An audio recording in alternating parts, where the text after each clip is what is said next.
जय श्री कृष्णा दोस्तों। जया एकादशी व्रत कथा। एक बार धर्मराज युधिष्ठिर बोले, हे भगवान, आपने माघ के कृष्ण पक्ष की शततिला एकादशी का अत्यंत सुंदर वर्णन किया। आप स्वदेज, अंडज, उद्भिज और जरायुज चारों प्रकार के जीवों के उत्पन्न, पालन तथा नाश करने वाले हैं। अब आप कृपा करके माघ शुक्ल एकादशी का वर्णन कीजिए। इसका क्या नाम है, इसके व्रत की क्या विधि है और इसमें कौन से देवता का पूजन किया जाता है। ये सब जानने के लिए वीडियो को अंत तक जरूर देखें। श्री कृष्ण कहने लगे कि हे राजन, इस एकादशी का नाम जया एकादशी है। इसका व्रत करने से मनुष्य ब्रह्म हत्यादि पापों से छूटकर मोक्ष को प्राप्त होता है तथा इसके प्रभाव से भूत पिशाच आदि योनियों से मुक्त हो जाता है। इस व्रत को विधि पूर्वक करना चाहिए। अब मैं तुमसे पद्म पुराण में वर्णित इसकी महिमा की एक कथा सुनाता हूँ। देवराज इंद्र स्वर्ग में राज करते थे और अन्य सब देवगण सुखपूर्वक स्वर्ग में रहते थे।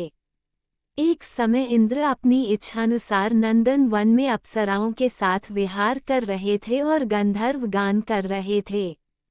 उन गंधर्वों में प्रसिद्ध पुष्पदंत तथा उसकी कन्या पुष्पवती और चित्रसेन तथा उसकी स्त्री मालिनी भी उपस्थित थे।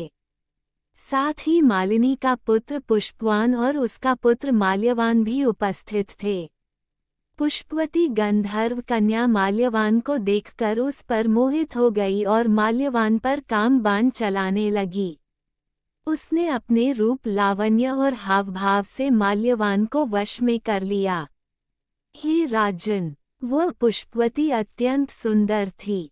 अब वे इंद्र को प्रसन्न करने के लिए गान करने लगे, परंतु परस्पर मोहित हो जाने के कारण उनका चित्त भ्रमित हो गया था।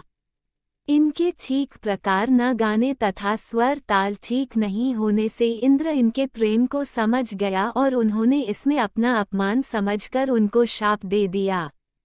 इंद्र ने कहा, हे मूर्खों, तुमने मेरी आज्ञा का उल्लंघन किया है, इसलिए तुम्हारा धिक्कार है। अब तुम दोनों स्त्री पुरुष के रूप में मृत्यु लोक में जाकर पिशाच रूप धारण करो और अपने कर्म का फल भोगो। इंद्र का ऐसा शाप सुनकर वे अत्यंत दुखी हुए और हिमालय पर्वत पर दुखपूर्वक अपना जीवन व्यतीत करने लगे। उन्हें गंध, रस तथा स्पर्श आदि का कुछ भी ज्ञान नहीं था। वहां उनको महान दुख मिल रहे थे। उन्हें एक क्षण के लिए भी निद्रा नहीं आती थी। उस जगह अत्यंत शीत था, इससे उनके रोंगटे खड़े रहते और मारे शीत के दांत बजते रहते। एक दिन पिशाच ने अपनी स्त्री से कहा कि पिछले जन्म में हमने ऐसे कौन से पाप किए थे जिससे हमको ये दुखदायी पिशाच योनि प्राप्त हुई। इस पिशाच योनि से तो नर्क के दुख सहना ही उत्तम है। अतः हमें अब किसी प्रकार का पाप नहीं करना चाहिए। इस प्रकार विचार करते हुए वे अपने दिन व्यतीत कर रहे थे। दैव्ययोग से तभी माघ मास में शुक्ल पक्ष की जया नामक एकादशी आई। उस दिन उन्होंने कुछ भी भोजन नहीं किया और न कोई पाप कर्म ही किया। केवल फल फूल खाकर ही दिन व्यतीत किया और सायंकाल के समय महान दुख से पीपल के वृक्ष के नीचे बैठ गए। उस समय सूर्य भगवान अस्त हो रहे थे। उस रात को अत्यंत ठंड थी, इस कारण वे दोनों शीत के मारे अति दुखित होकर मृतक के समान आपस में चिपटे हुए पड़े रहे। उस रात्रि को उनको निद्रा भी नहीं आई।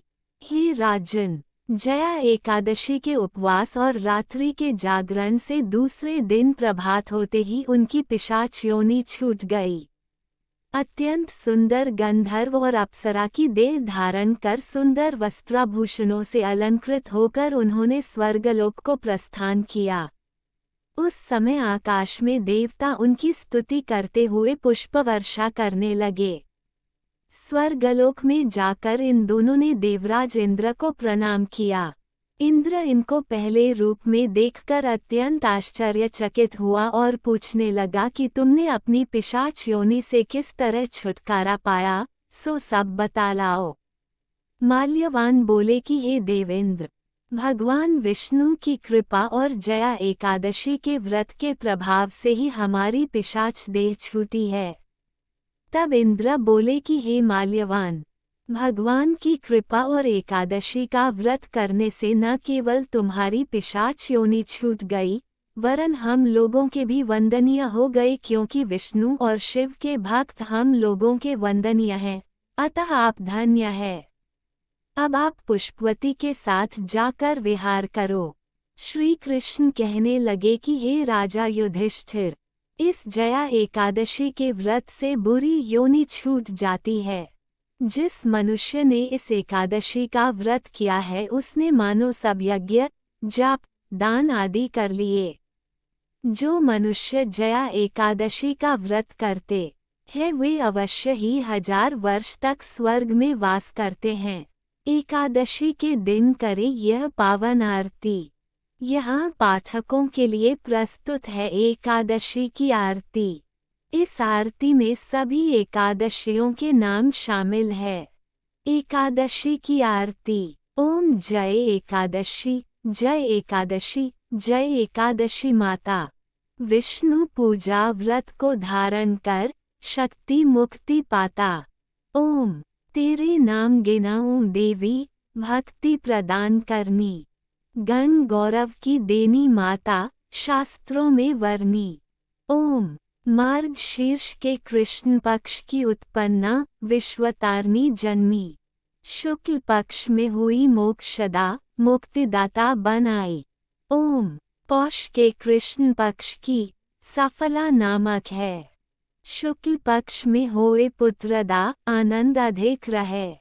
ओम नाम शततिला माघ मास में, कृष्ण पक्ष आवे। शुक्ल पक्ष में जया कहावे, विजय सदा पावे। ओम विजया फागुन कृष्ण पक्ष में शुक्ला अमल की। पापमोचनी कृष्ण पक्ष में, चैत्र महाबली की।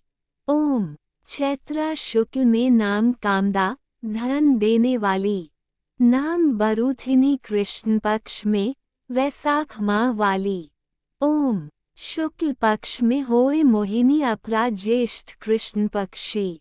नाम निर्जला सब सुख करनी, शुक्ल पक्ष रखी। ओम योगिनी नाम आषाढ़ में जानो, कृष्ण पक्ष करनी। देवशयनी नाम कहायो, शुक्ल पक्ष धरनी। ओम कामिका श्रावण मास में आवे, कृष्ण पक्ष कहिए। श्रावण शुक्ला होए पवित्र आनंद से रहिए। ओम अजा भाद्रपद कृष्ण पक्ष की, परिवर्तिनी शुक्ला। इंद्र आश्चिन कृष्ण पक्ष में, व्रत से भव सागर निकला। ओम पापांकुशा है शुक्ल पक्ष में, आप हरनहारी। रमा मास कार्तिक में आवे, सुखदायक भारी। ओम देवोत्थानी शुक्ल पक्ष की, दुखनाशक मैया। पावन मास में करूं विनती पार करो नया। ओम परमा कृष्ण पक्ष में होती, जन मंगल करनी। शुक्ल मास में होए पद्मिनी दुख दारिद्र हरनी। ओम जो कोई आरती एकादशी की, भक्ति सहित गावे, जन गुरदित स्वर्ग का वासा, निश्चय वह पावे। ओम अगर आपको यह वीडियो अच्छी लगी हो तो इसे लाइक करें और अपने दोस्तों के साथ ज़्यादा से ज़्यादा शेयर करें। ऐसी ही रोचक कथाओं, व्रत कथाओं, धार्मिक कथाओं और आध्यात्मिक तथा पौराणिक कथाओं के लिए मेरे चैनल वासुदेव की पाठशाला को सब्सक्राइब करना न भूलें और कमेंट में जय श्री कृष्णा जरूर लिखें। धन्यवाद।